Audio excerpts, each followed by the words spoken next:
J'ai grandi dans le sud de la France, en Provence. Un paradis de la tomate. Un jour, une information m'a fait bondir. Le Cabanon, fleuron français de la sauce tomate, venait d'être racheté par un investisseur chinois, le général Liu. Il avait décidé de produire de la sauce provençale avec des tomates asiatiques. Provence. Ok. Le général Liu partait à la conquête de cette filière. Le député local semblait ravi. Mais moi, je ne comprenais pas pourquoi un pays où l'on ne mange pas de sauce tomate voulait concurrencer la Provence ou l'Italie.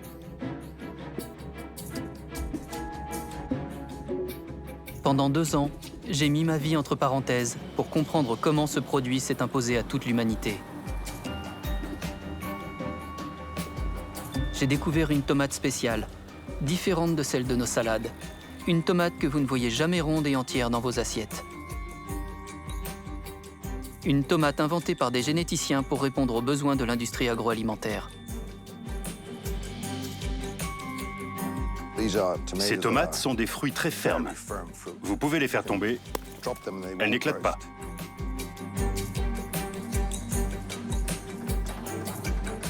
J'ai découvert une industrie méconnue et fascinante. Une industrie née du succès de la gastronomie italienne et réinventée aux États-Unis par quelques hommes qui en ont fait un or rouge. En Californie, j'ai rencontré le plus grand dirigeant de cette filière, un multimillionnaire obsédé par la productivité. En Italie, j'ai vu des cueilleurs exploités. En Afrique, des producteurs ruinés. Depuis 2 ans, je collectionne les sauces, les jus, les soupes, les concentrés, la pulpe, les tomates pelées et les ketchup du monde entier. L'histoire que je vais vous raconter n'est pas celle d'une simple boîte de conserve. C'est l'histoire parfois absurde de notre monde globalisé. De ses gagnants, de ses perdants, de ces femmes et de ces hommes qui nourrissent l'humanité sans toucher les fruits de leur travail.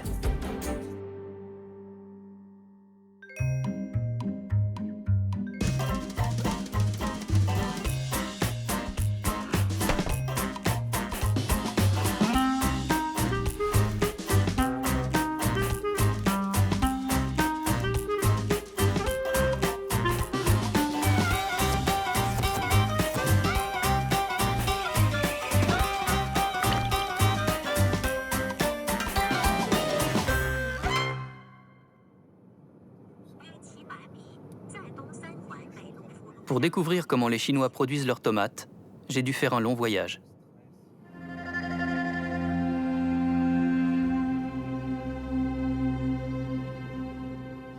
À 3000 km de Pékin, à l'ouest de la Chine, dans le Xinjiang.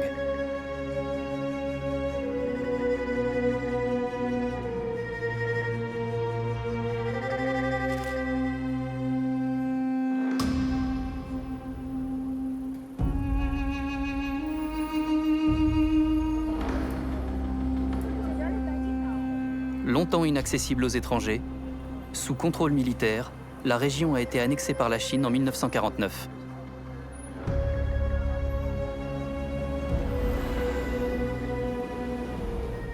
C'est le territoire du peuple ouïghour, une ethnie musulmane qui se rebelle régulièrement contre le pouvoir central. Les Ouïghours sont désormais minoritaires dans le Xinjiang.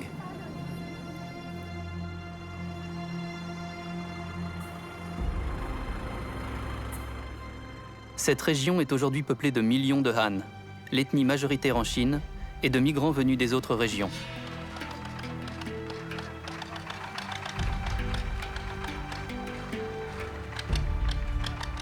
Tout cela à l'initiative de Pékin.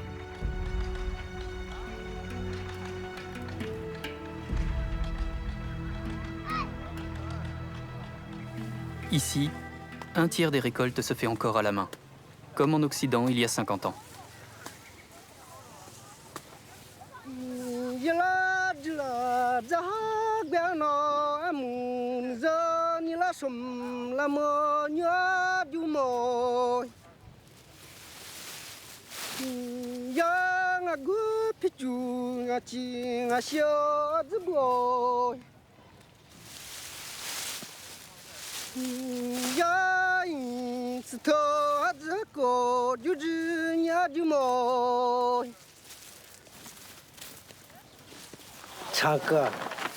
Je chante parce que ma région natale me manque.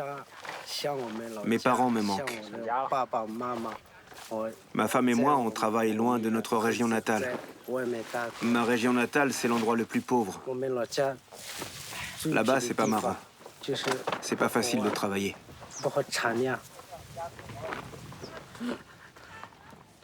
Lamo Jissé et sa femme viennent de la région lointaine du Sichuan, à 3000 km d'ici. Payés au rendement, ils gagnent 1 centime d'euro par kilo ramassé.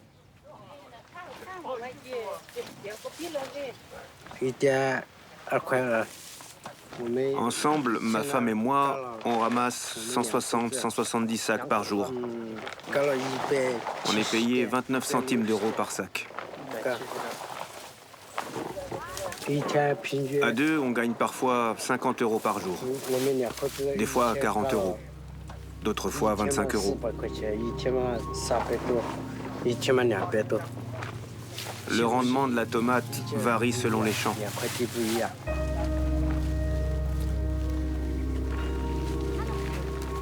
Ce travail difficile, aux revenus incertains, attire les familles les plus misérables du pays, y compris les enfants.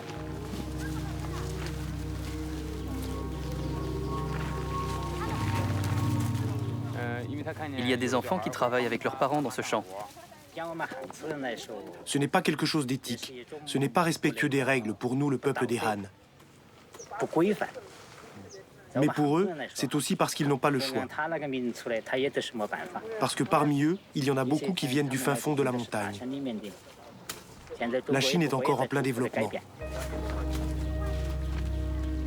Un coût du travail minime, des familles misérables payées à la tâche.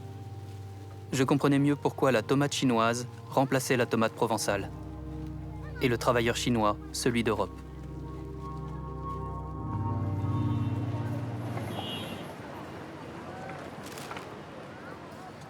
Qui avait donc eu l'idée saugrenue de lancer la Chine dans cette industrie? La Chine est pourtant un des rares pays où l'on ne mange pas de sauce tomate. C'est bien tout le paradoxe. Je l'ai cherché dans la capitale chinoise, à Pékin. Dans un quartier réservé aux grandes fortunes, j'ai retrouvé l'homme incontournable de la filière chinoise. C'est la première fois qu'il accepte de s'exprimer devant une caméra étrangère. Liu Yi, dit le général Liu, un ancien dirigeant du Bingtuan.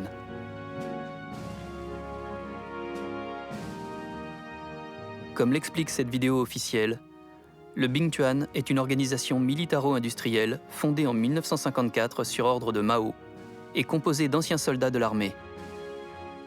Sa mission est de peupler, contrôler et développer la région du Xinjiang pour éviter toute rébellion du peuple ouïghour.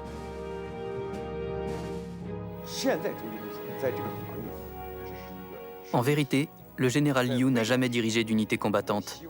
Mais sous son commandement, des bataillons d'ouvriers chinois ont été lancés dans la guerre commerciale de la tomate.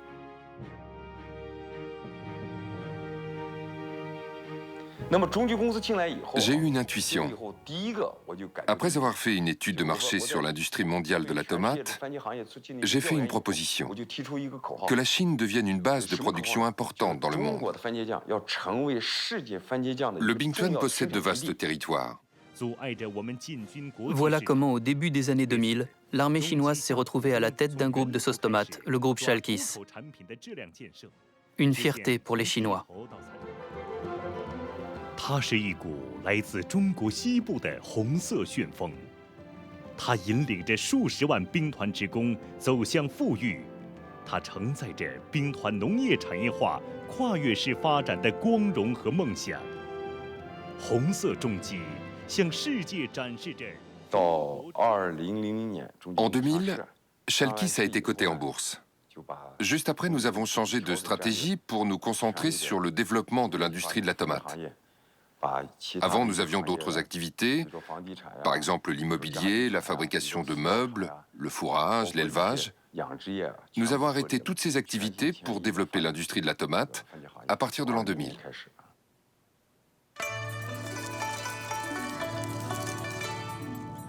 Avant d'arriver en Chine, la tomate a fait le tour du monde en 5 siècles. Il était une fois un fruit rouge, rond et fragile, connu des seuls peuples d'Amérique du Sud.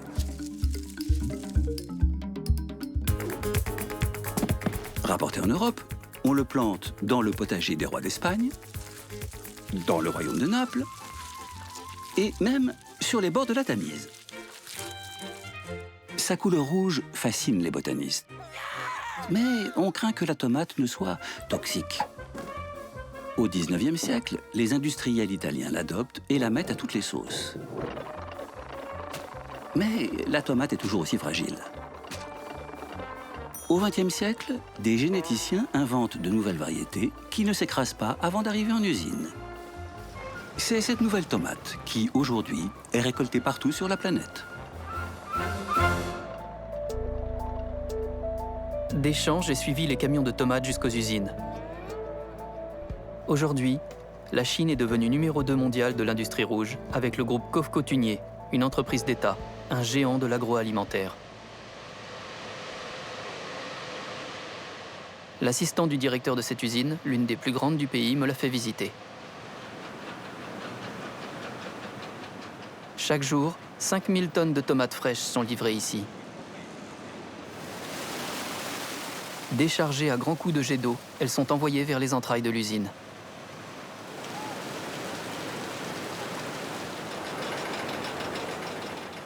À l'intérieur, le principe est à peine plus complexe que lorsque vous faites réduire vos tomates.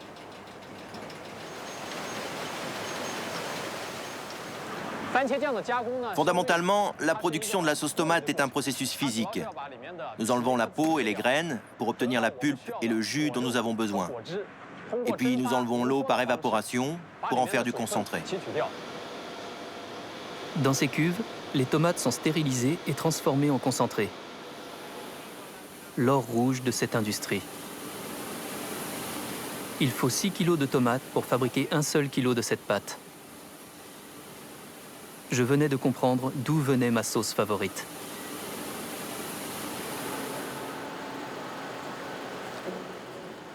En 20 ans, la Chine est devenue une superpuissance de la tomate. Des milliers de tonnes de concentré sont conditionnées pour l'exportation dans ces grands fûts bleus. Après l'emballage, ce concentré est vendu dans le monde entier. Nous en avons vendu dans plus de 130 pays.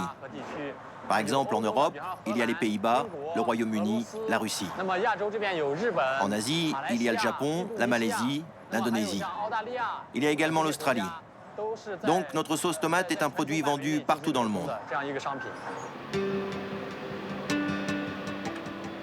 Ces barils de concentré, c'est un peu comme des barils de pétrole brut. Expédiés à travers le monde, ils seront ensuite raffinés par une multitude de marques.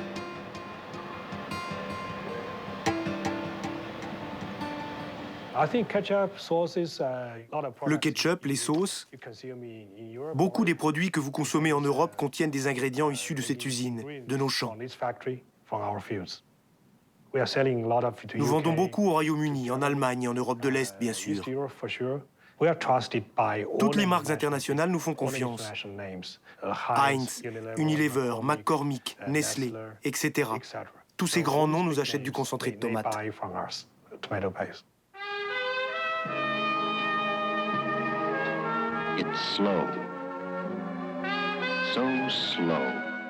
Le plus grand acheteur de tomates au monde. Vous le connaissez tous, c'est la Heinz Company. Cette multinationale est la première à avoir fait de la tomate une industrie multimilliardaire.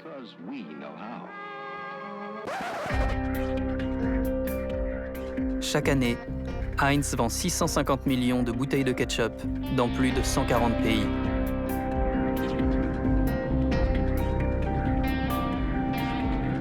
J'ai décidé de retourner aux sources de l'histoire de l'industrie rouge.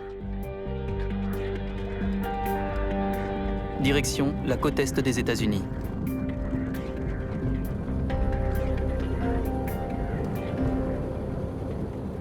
D'après la légende, c'est dans cette modeste maison de 2 étages que l'entrepreneur Henry John Heinz aurait posé les fondations de son empire. Une jolie histoire de milliardaires partis de rien, comme on les aime aux États-Unis. Et ça valait bien une petite photo souvenir.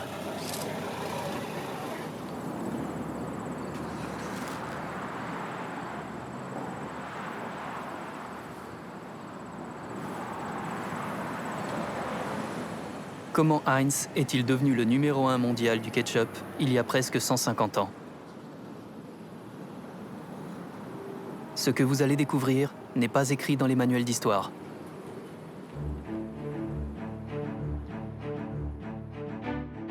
À la fin du 19e siècle, Pittsburgh est la capitale mondiale des activités sidérurgiques. Les usines Carnegie y produisent un quart de l'acier américain. Pittsburgh est le symbole du développement industriel du pays. Une ville où les vagues de migrants européens viennent trouver du travail dans l'acier et dans les usines automobiles Ford. Mais c'est la Heinz Company qui, la première, révolutionne la production de masse. La production de masse est née à cet endroit, dans cette usine. Heinz utilisait clairement les techniques d'assemblage avant Henry Ford. Les premières vraies chaînes de montage d'Henry Ford ont fonctionné en 1915. Heinz, lui, utilisait le processus de chaîne de montage dans les années 1890. Elles étaient un peu différentes. Il utilisait beaucoup le système d'alimentation par effet de gravité pour rendre le processus automatique. Il utilisait un soudage automatique pour ses boîtes de conserve sur une ligne, bien avant qu'Henry Ford ne soude ses voitures. Donc, Heinz était un pionnier en technologie.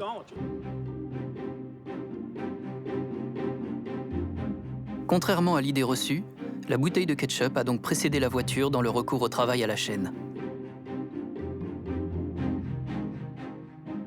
Henry John Heinz est le premier à avoir fait du ketchup un produit de grande consommation. Son slogan, « Le monde est notre champ ». D'origine allemande, il vend des conserves de réfort, de la confiture, de la viande, des cornichons, des condiments et du catsup, l'ancêtre du ketchup. Puritain, obsédé par l'hygiène, il fait de sa bouteille en verre blanc un gage de transparence et de qualité. Il gagne ainsi la confiance des consommateurs. Heinz était un capitaliste. Il était purement capitaliste. Le plus important, c'était l'argent et le marketing. Il traitait bien ses ouvriers, mais son but final, c'était de se faire de l'argent. Heinz Ketchup. À partir des années 50, le ketchup fait définitivement partie de l'American Way of Life. Il devient un des symboles de l'Amérique triomphante, avec le Coca-Cola, le rock'n'roll et les belles américaines. Le rêve américain d'une société de prospérité et d'abondance passe par la consommation de masse.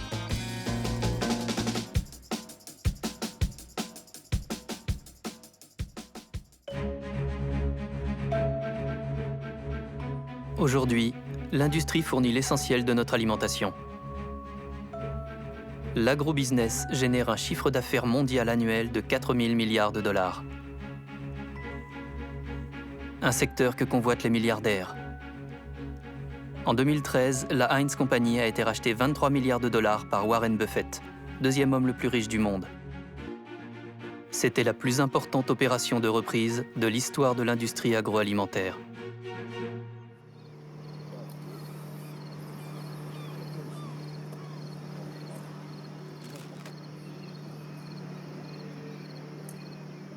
L'arrivée du milliardaire n'a pas été une bonne nouvelle pour les salariés. C'est la fin d'une époque à Leamington. Après plus de 100 ans, Heinz a vendu son usine sud-ontarienne et des centaines d'employés vivaient aujourd'hui leur dernière journée de travail à cette entreprise. Beaucoup d'entre eux, d'ailleurs, se retrouvent maintenant sans emploi. J'ai retrouvé ce que Heinz a brutalement licencié. La variable d'ajustement du capitalisme.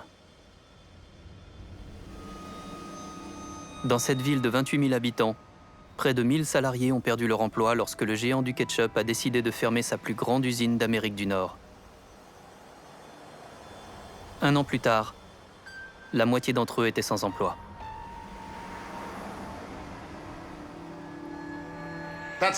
C'est le diplôme des 20 ans de service que tu as eu chez Heinz? Oui, ils m'ont donné le diplôme des 20 ans. J'en étais fier. Je l'aurais eu aussi si j'étais resté, mais ils ont fermé. C'est quoi cette plaque? J'étais l'employé de l'année. 2 années d'affilée. Et ils m'ont donné cette belle plaque. Je l'aurais eu si j'étais resté. Si tu avais continué, t'aurais aimé la voir, hein? Ouais, tu m'as eu sur ce coup-là. À Leamington, personne ne s'attendait à ce qu'un homme dont la fortune est estimée à 73 milliards de dollars ferme l'usine. Les 2 choses que j'ai toujours entendu dire, c'était que Heinz ne fermerait jamais. Les gens mangent, les gens ont besoin de nourriture. Et qu'il n'y aurait jamais de tornade ici. En 2010, il y a une tornade. Et en 2014, Heinz a fermé. Ça montre bien qu'il ne faut jamais dire jamais. Parce que les choses arrivent, comme ça. Je comprends qu'ils racontent tout ce qu'ils veulent. Ils disaient qu'on n'était pas assez compétitifs, qu'on perdait trop d'espace, c'était ci, c'était ça. Alors qu'au fond, ça leur coûtait de l'argent. Et ils voulaient pas payer des salaires décents. Ils voulaient payer des salaires du tiers-monde. Et peu importe si vous acceptiez de réduire votre salaire de moitié, ou ci, ou ça, eux, ils allaient fermer. Donc tout ce que les syndicats proposaient pour économiser de l'argent, non merci, on va fermer l'usine.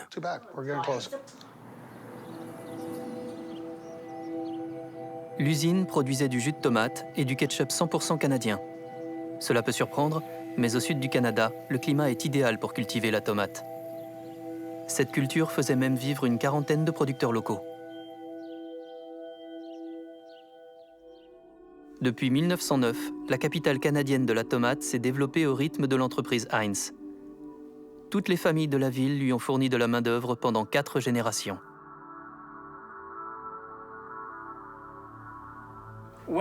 Quand cette entreprise a fermé, ça m'a blessé, affectivement. Et je pense que cela a été le cas pour la plupart des gens qui travaillaient là-bas. On a donné notre vie à cette usine.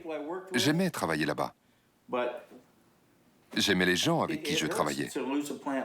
Ça fait mal de perdre une usine comme ça, tout ça pour de l'argent. C'est ça le problème de fond, c'est juste une question d'argent et pas de la vie des gens. Je ne pense pas qu'ils se souciaient des gens d'ici. S'ils venaient ici et qu'ils regardaient ce qu'ils ont fait à certaines personnes, ils auraient honte d'eux-mêmes. Depuis son rachat, Warren Buffett a fermé 5 usines et supprimé 7400 emplois, environ un quart des effectifs de l'entreprise.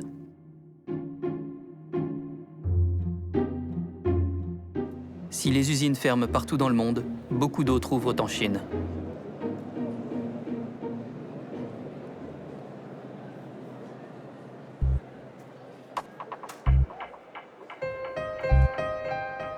Qui a vendu aux industriels chinois le savoir-faire pour fabriquer ce concentré? J'ai posé la question au général Liu.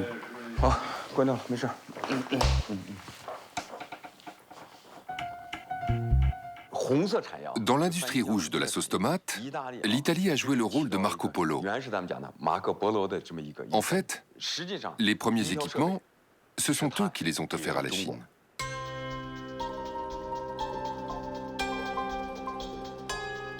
Le Marco Polo de la tomate, c'est Armando Gandolfi. À Parme, les Gandolfi sont négociants en tomates d'industrie de père en fils depuis 3 générations. Armando est le plus important trader de concentré au monde. Nous avons commencé à aller en Chine parce que nous y avons vu une opportunité. Mon premier voyage en Chine était très intéressant parce que j'ai découvert une Chine socialement complètement différente de celle d'aujourd'hui. Des gens encore vêtus de costumes Mao Tse-tung, très peu d'automobiles, beaucoup de bicyclettes. En somme, c'était encore une Chine ancienne. J'ai eu la sensation d'être un peu un pionnier. Les fournisseurs des équipements originaires de Parme en Italie sont venus en Chine pour aider à la plantation, pour aider à la production, pour assurer le transfert de technologie, les formations. Tout a été organisé par les Italiens.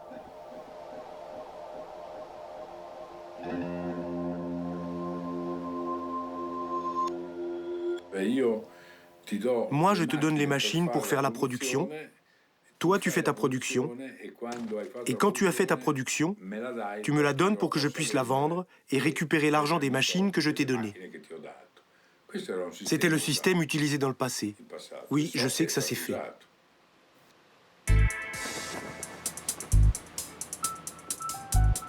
Voici comment, grâce à ce transfert de technologie, la Chine est devenue le premier exportateur mondial d'or rouge.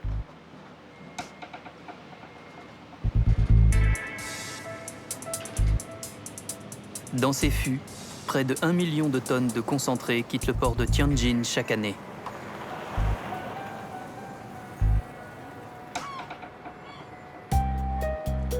La destination principale est située à plusieurs semaines de traversée, en Italie.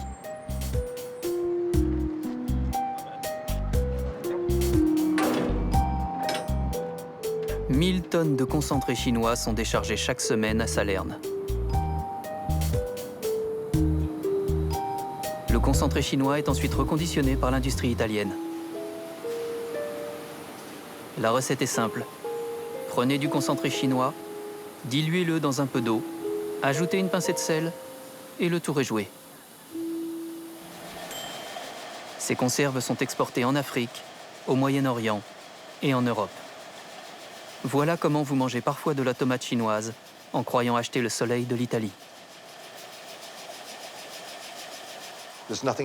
Il n'y a rien d'italien là-dedans, à part le nom et le drapeau. Est-ce que c'est illégal? Non. Ce dont il s'agit, c'est de tromperie envers le consommateur. C'est la responsabilité de la marque d'essayer de donner une image de sérieux et de ne pas tromper le consommateur en disant que c'est un produit italien, alors que ça n'a rien d'italien. Juan José Amezaga est l'un des plus importants traders de concentré de tomates au monde. Chaque année, il achète l'équivalent de 600 000 tonnes de tomates fraîches pour les revendre sous forme de concentré. Si vous mangez de la sauce tomate, c'est en partie grâce à lui. Les géants de l'agrobusiness lui font confiance pour leurs approvisionnements.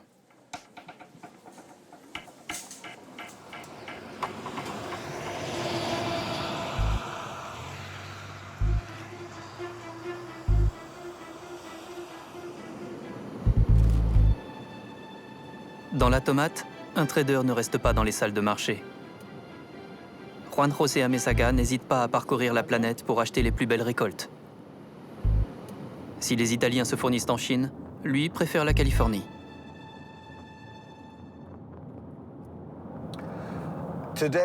Aujourd'hui, la tomate est un or rouge. La Californie produit de la tomate depuis des années. Elle en produit de plus en plus à mesure que la consommation augmente. Et vous savez, ils ont de très bonnes technologies. Ils ont les meilleurs rendements au monde. Et c'est toujours bien de savoir ce qui se passe ici.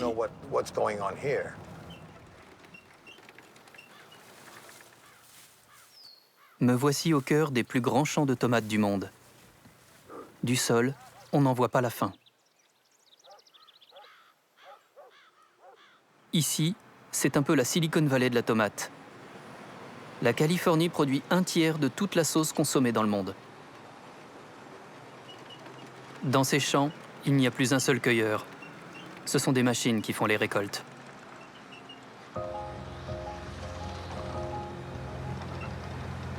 Pourtant, jusqu'aux années 60, les grands propriétaires terriens faisaient appel à des travailleurs mexicains, les braceros, ceux qui travaillent de leurs bras. 200 000 d'entre eux assurent alors la récolte des tomates chaque été pour 30 cents de dollars par heure.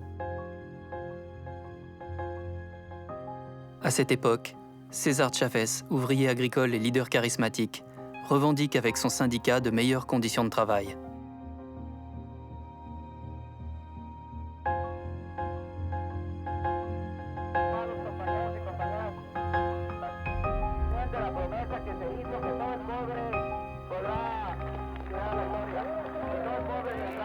Pendant des années, César Chavez se bat pour plus de justice sociale dans les champs californiens. Il organise des grèves et des manifestations. durement réprimé.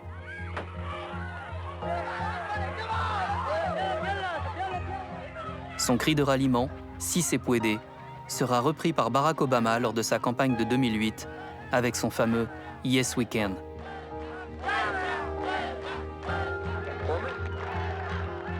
Mort en 1993, César Chavez est considéré comme une icône des droits civiques américains. Son ancien secrétaire particulier, Mark Grossman, m'a raconté cette histoire.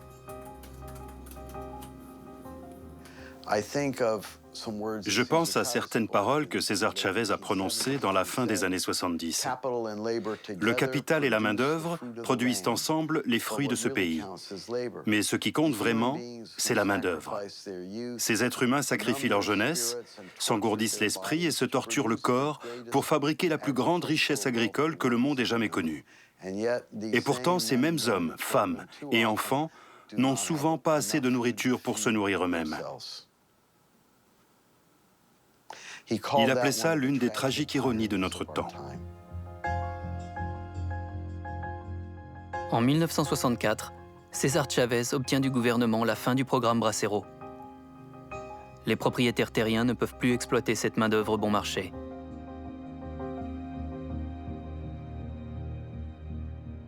Plutôt que d'augmenter les salaires, les propriétaires décident de mécaniser la récolte pour augmenter leurs profits.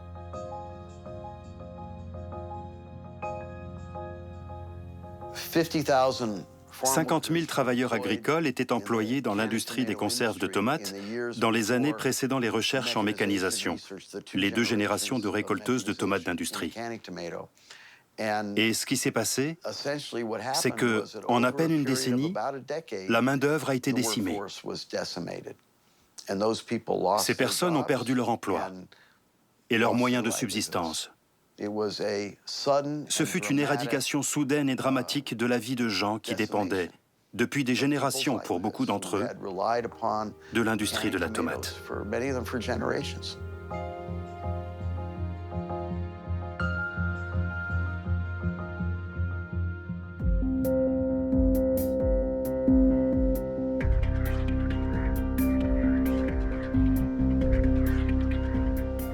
Voici l'un des industriels qui préfère les machines aux travailleurs, Chris Ruffer.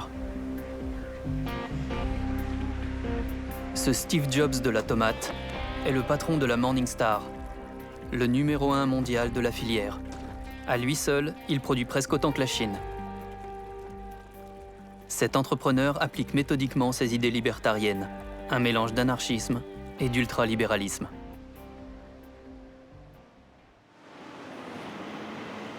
Ici, chaque mouvement est chronométré, à commencer par ceux des centaines de camions. Chaque jour, il déverse 20 000 tonnes de tomates fraîches. Nous commençons à remplir d'eau les remorques avant, pour économiser 15 secondes. Ainsi, quand ils arrivent ici, ils sont déjà assez remplis d'eau. Économiser 15 secondes par camion, c'est gagner 7 minutes par heure, soit l'équivalent d'une journée de travail par an. Ici plus qu'ailleurs, time is money. Je suis paranoïaque. Je pense qu'on pourrait faire beaucoup mieux. Je vois plein de détails, beaucoup de choses à réparer, beaucoup de choses à améliorer. Donc je ne considère pas qu'on fasse si bien. La Morningstar est une entreprise efficace, vraiment, parce qu'ils se sont attaqués à tous les aspects de l'entreprise, du champ à l'expédition de la marchandise. Pour $1 investi dans l'usine, vous produisez beaucoup plus. Ils peuvent transformer plus de 6 millions de tonnes de tomates fraîches. C'est plus que toute l'Italie, avec 3 usines. C'est impressionnant. Vraiment incroyable.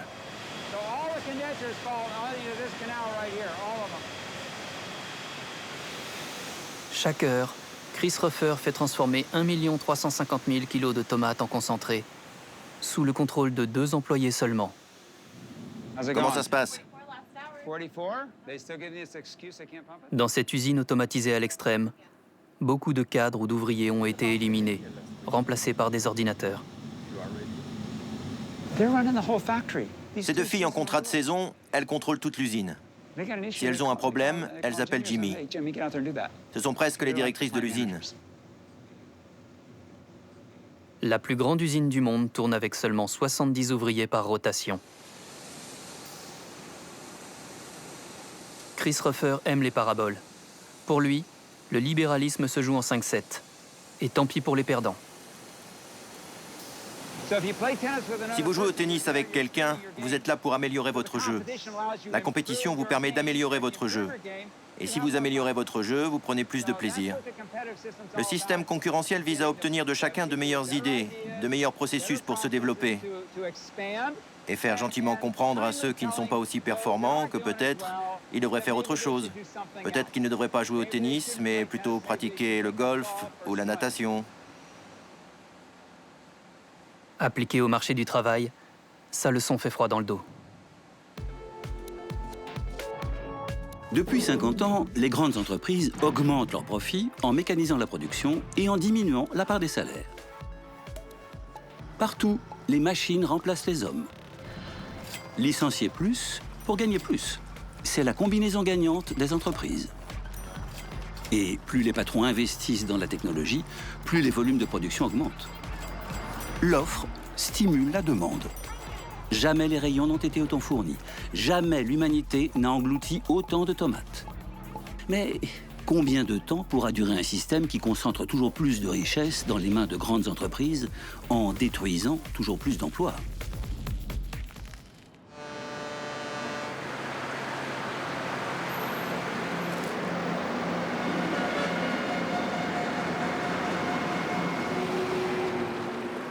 Aujourd'hui, 3 grandes puissances de la tomate se livrent une compétition féroce. Les États-Unis, l'Italie et la Chine.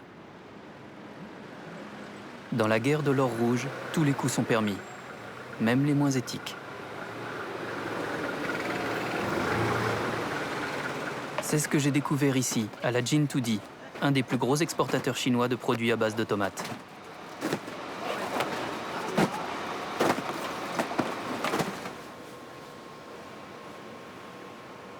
Ma Zhenyong, le directeur général de l'entreprise, a accepté de m'ouvrir les portes de son usine.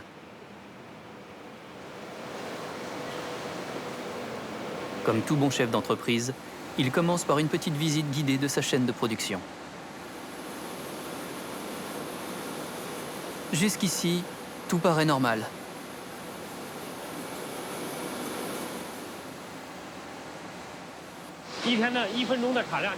Voici une boîte de sauce tomate de 70 grammes. Notre machine peut produire 300 boîtes de conserve par minute. Chaque jour, une machine peut en produire 2 conteneurs. Une première surprise m'attend dans les entrepôts. Gina, ça ne vous rappelle rien? C'est la cousine chinoise de Gino, la fameuse marque créée en Italie et qui contient en réalité du concentré chinois.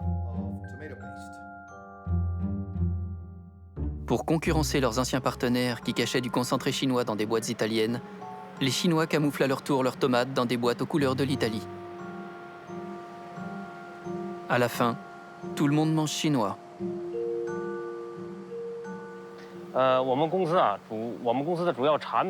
Nos marchés principaux sont le Moyen-Orient et l'Afrique. Il y a aussi certains pays en Europe, tels que l'Allemagne ou la Suède.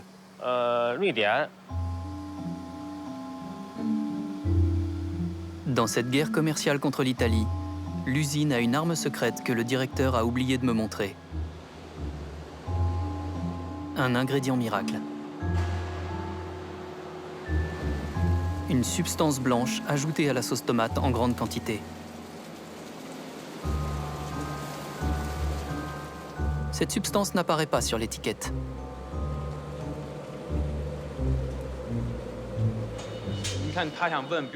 Nous voudrions vous demander, pour produire une tonne de concentré de tomate, combien faut-il d'eau, de sel, de sucre, de... Je ne peux pas répondre à cela. C'est notre recette, je ne peux pas en parler. Pourquoi? Bon, d'accord, je vais vous en parler. Ces additifs sont autorisés. Nous avons déposé notre recette au bureau d'inspection et d'examen des marchandises en Chine. Nous l'avons déposé. Ce que nous ajoutons dedans est déposé. Cette poudre est de la fibre de soja, un épaississant. En ce qui concerne notre production, 80% correspond à la matière première, la tomate. Dans les 20% restants, il y a la fibre de soja, du féculent, du maltose, à hauteur de 20%. La pâte de tomate représente 80%. Et puis vous savez, les recettes ne sont pas figées. Ces additifs alimentaires ne figurent pas sur l'étiquette. Le mieux est de ne pas parler de ces substances complémentaires. Selon mes informations, certaines boîtes de concentré chinois contiennent jusqu'à 55% d'additifs. Une astuce pour faire baisser les coûts de fabrication, puisque ces additifs sont moins chers que la tomate.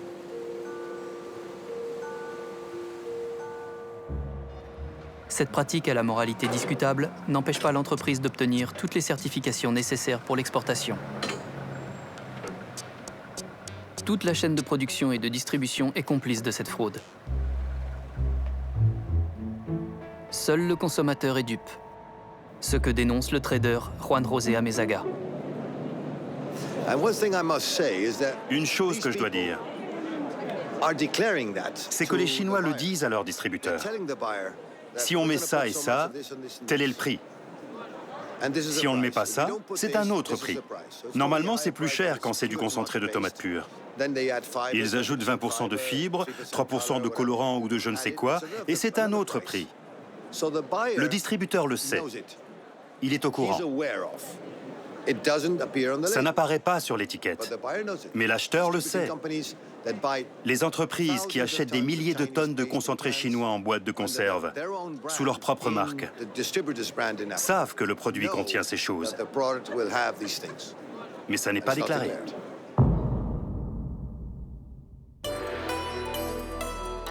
Reprenons. En 20 ans, la Chine est passée de nain à géant de la tomate. Au départ, les Chinois se fichaient de la sauce tomate comme de leur première chemise. Mais, avec leur charme légendaire, les Italiens leur ont troqué des usines contre 5 années de concentré. Mamma mia, que belle la tomate chinoise! Une aubaine pour l'Italie, qui transformait la production chinoise en sauce made in Italy, ni vue ni connue.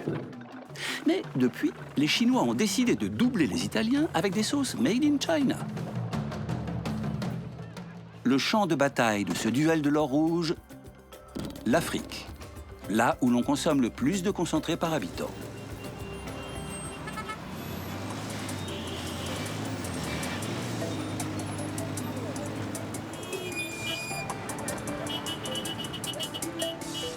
Avec 27 millions d'habitants, c'est 6% de croissance en moyenne sur les 5 dernières années. Le Ghana est une économie dynamique, la deuxième de l'Afrique de l'Ouest.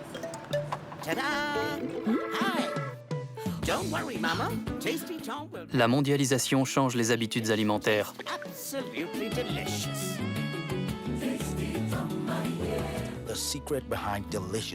Dans cette partie de l'Afrique, la tomate est un légume roi. Elle représente 1/3 des dépenses de légumes.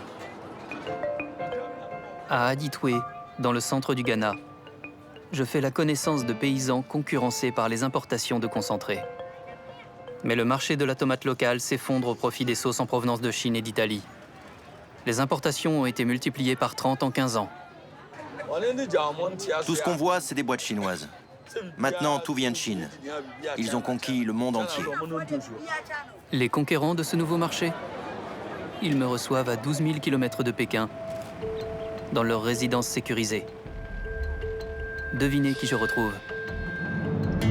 Le général Liu et son fils Quinton. Si le général est ici depuis 2 mois, c'est parce qu'il a flairé un bon coup. L'Afrique de l'Ouest est la région où la consommation de tomates grimpe le plus vite. Sa présence s'inscrit dans une politique encouragée au sommet de l'État chinois.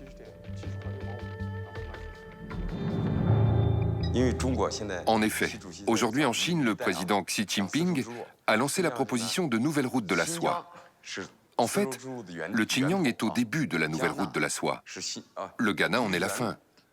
L'un est le début, l'autre est la fin. La politique de l'État chinois correspond à notre stratégie de développement. Dans le futur, c'est sûr, la superpuissance dans l'industrie de production de tomates au niveau mondial, ce sera la Chine, c'est certain.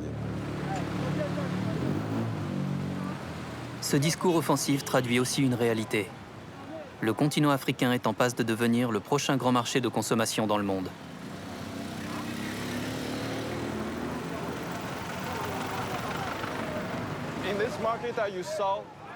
Dans ce marché, il y a des centaines de magasins qui vendent du concentré de tomates. C'est à 90% des usines chinoises qui les produisent.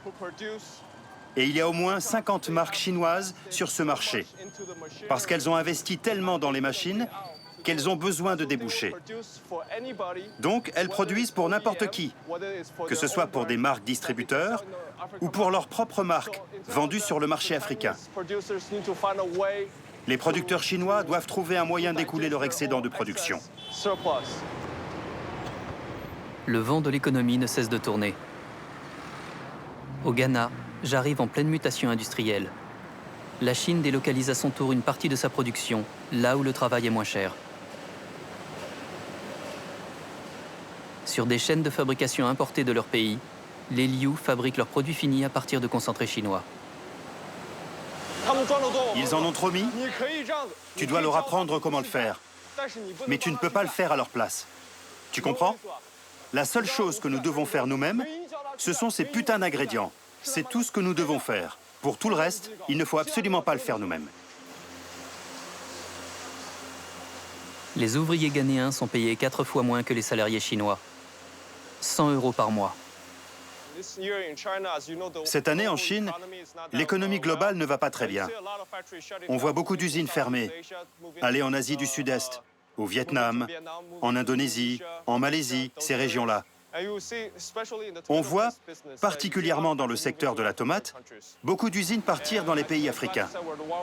Je suis heureux de dire que nous sommes parmi les premiers à avoir choisi de nous placer plus près du marché, plutôt qu'à des milliers de kilomètres. En achetant les conserves de tomates chinoises plutôt que les tomates fraîches de son pays, le consommateur affaiblit un peu plus les producteurs locaux.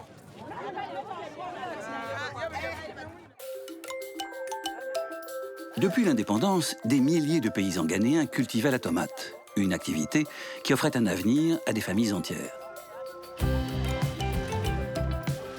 Leurs tomates étaient transformées dans les usines du secteur public et vendues en conserve sur les marchés. Un secteur protégé par des barrières douanières pour le plus grand bonheur des producteurs. Mais sous la pression des institutions financières internationales, le libre-échange est devenu la règle et les importations ont submergé le pays. Scénario catastrophe pour les paysans. L'usine locale a dû fermer. Alors, puisque personne n'achète leurs tomates, puisque l'État ne les aide pas, certains vont tenter leur chance en Europe. En Italie, ils récoltent, ironie du sort, de la tomate.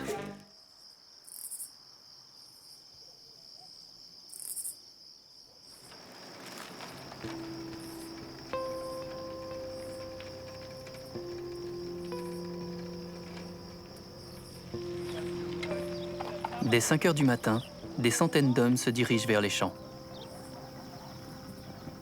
Venus d'Afrique par la Méditerranée, leur périple a pris fin ici. Pour survivre, ils n'ont d'autre choix que de ramasser la tomate pelée, spécialité du sud de l'Italie.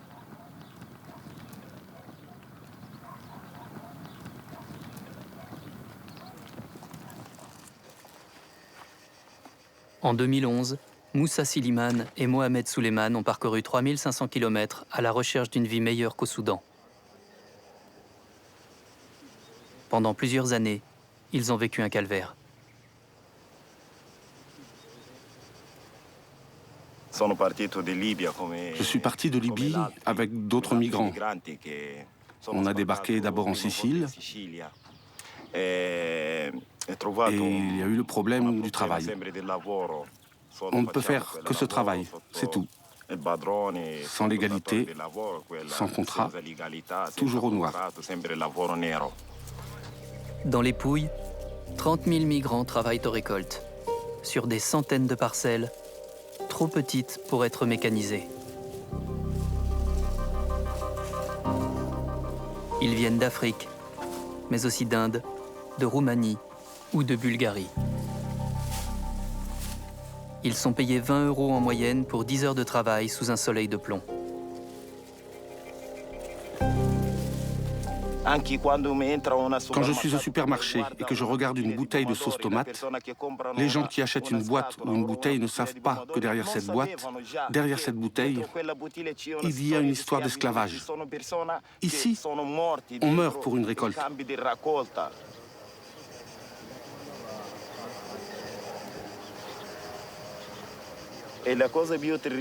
La chose la plus terrible que j'ai vécue, c'est lorsqu'un jeune homme de mon pays, il s'appelait Mohamed, est mort pendant qu'il ramassait des tomates, juste à côté de moi. Il faisait 40 degrés, il n'avait pas d'eau et il avait fait trop d'efforts. Quand j'ai entendu les cris et les hurlements, il était tombé à terre. J'ai levé la tête, j'ai vu qu'il était tombé. Quand je me suis approché de lui, j'ai entendu les autres. Ils disaient qu'il était déjà mort, qu'on ne pouvait plus rien faire.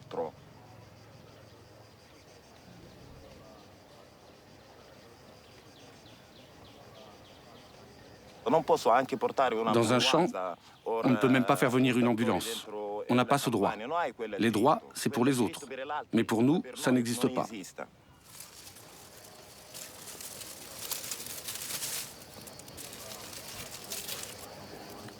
L'or rouge, c'est un cauchemar pour nous, parce que ce sont les patrons qui achètent le sang des autres.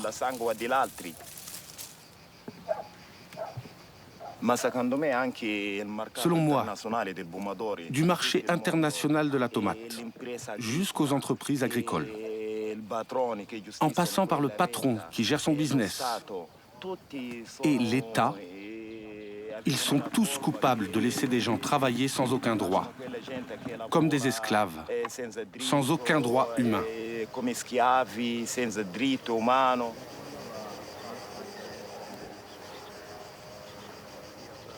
Aujourd'hui, ils travaillent pour une coopérative, Sfruta Zero, Exploitation Zéro, qui produit des sauces biologiques et équitables, notamment pour le marché allemand.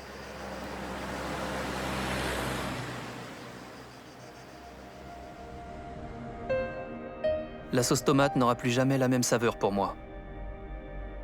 Elle a le goût acerbe des logiques économiques qui concentrent les profits dans les poches de quelques-uns. Elle a l'odeur du libéralisme qui s'est imposé d'un continent à l'autre avec la même brutalité. Elle a la couleur du sang des migrants du monde entier. Chaque année, la demande mondiale croît de 3%. Et elle augmentera plus vite encore lorsque les Chinois mangeront de la sauce tomate. Cette perspective réjouit le visionnaire général Liu. Je crois que dans 5 ou 6 ans, avec les enfants de la nouvelle génération qui grandissent en mangeant chez McDonald's, avec le niveau de vie et le rythme de vie qui augmente en Chine, les produits à base de tomates finiront par entrer sur le marché chinois. En Corée, au Japon, la consommation moyenne est de 8 à 9 kilos par personne. Plus de 10 kilos pour l'Allemagne, 7 ou 8 aux États-Unis. Imaginons une consommation de 7 à 8 kilos en Chine, sachant qu'il y a 1,3 milliard d'habitants. Ça ferait combien ? 10 milliards de kilos de tomates ? Voilà pourquoi je pense qu'il y a une très grande marge de développement dans cette industrie.